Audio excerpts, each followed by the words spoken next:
So what we're going to do in this video is create the environment that we're going to use to develop a more complicated block. In the last two videos, we used a very simple environment to develop a very simple block. But now we're going to need a more complicated folder structure to create this more complicated block. So the first thing I'm going to do is navigate into my plugins folder of my local site. This is the same site that we've been using before for the first example. So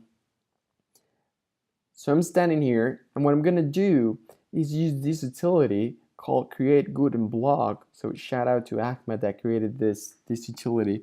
Great utility. This is a zero configuration JavaScript toolkit for building WordPress Gutenberg Block plugins.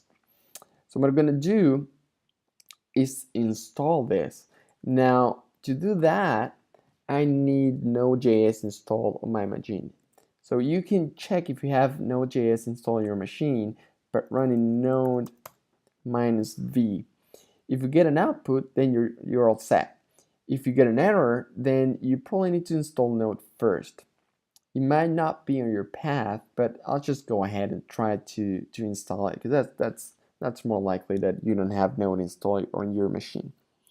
I'm gonna leave a link on how to do that in the description of the video. I'm not gonna go into details on how to do that, but it's very straightforward.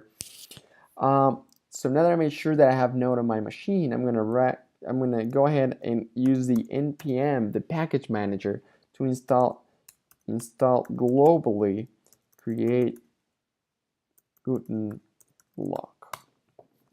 So I already have that installed, so I'm probably gonna get a message that's already in there. Maybe it updates. There we go, I already have it.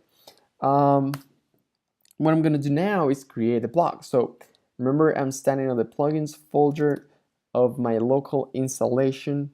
What I'm gonna do now is run this command right here under getting started, which is npx create Gutenberg Block, and then we're gonna give it a name. Now this name is going to be the name of the plugin that we're going to create.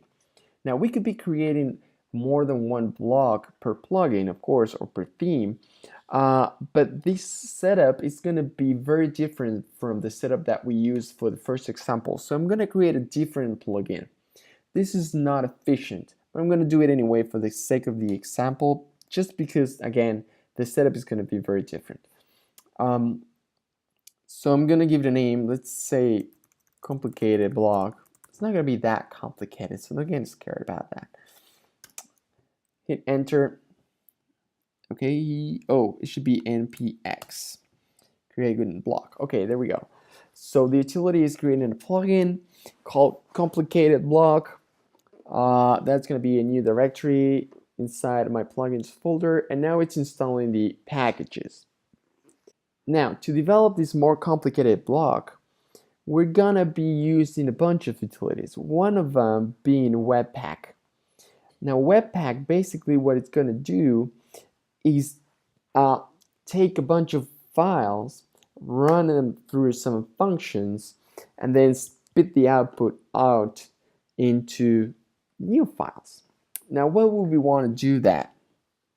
Let's explore the new directory that was created by the utility. When I open it with my code editor, here we go. So we have a different folder structure. We have a README with some instructions. Then we have the plugin PHP that includes the init PHP. Under source, we have a source folder with that init PHP. And here we're doing what we did on the first example. You may recognize this enqueue style for the front end, and this enqueue script and enqueue style for the back end, using those hooks, those actions. This is very similar to what we did on the first example, just with a bunch of comments added to them.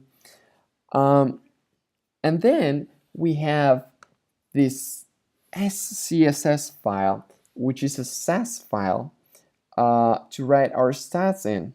Now, if you haven't heard of SAS, I recommend that you go ahead and read something about it, because it's just great. It basically allows us to write styles using much better syntax, and also gives us the power of loops and conditionals and this thing called mixins, which is some sort of like functions. We can use variables, anyway, a lot of stuff. Then it's going to be compiled by CSS to CSS by whom? By Webpack.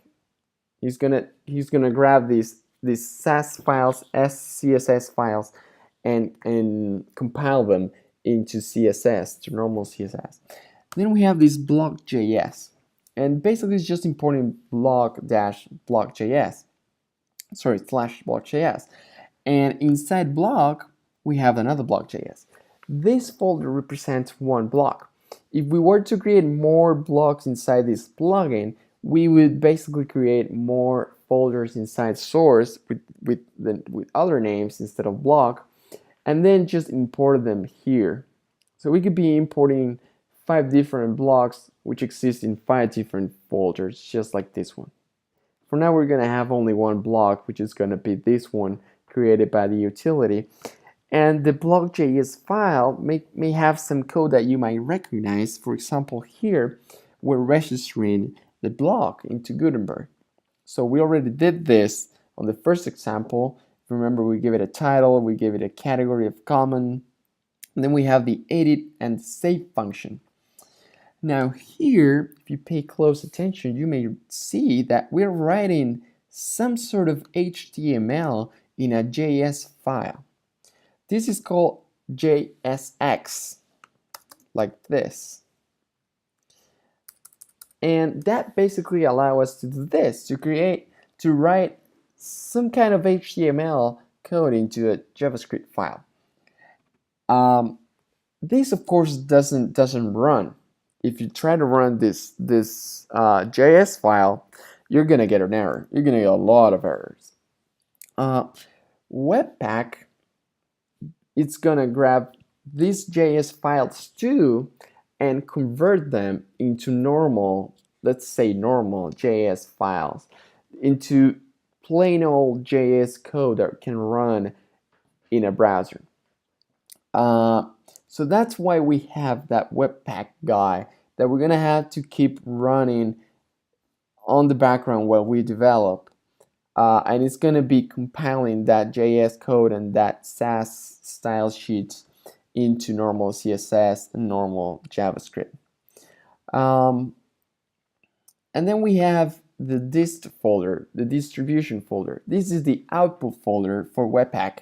So Webpack is going to be compiling the files and just spinning the result inside this folder. And we're going to have one CSS file of compiled CSS for the front end, one for the editor or the back end, and the JS file for Gutenberg. So this is just, compile code that it seems like it makes no sense, but actually if I scroll here, we can see that this is the JS code that we wrote on that other block.js file.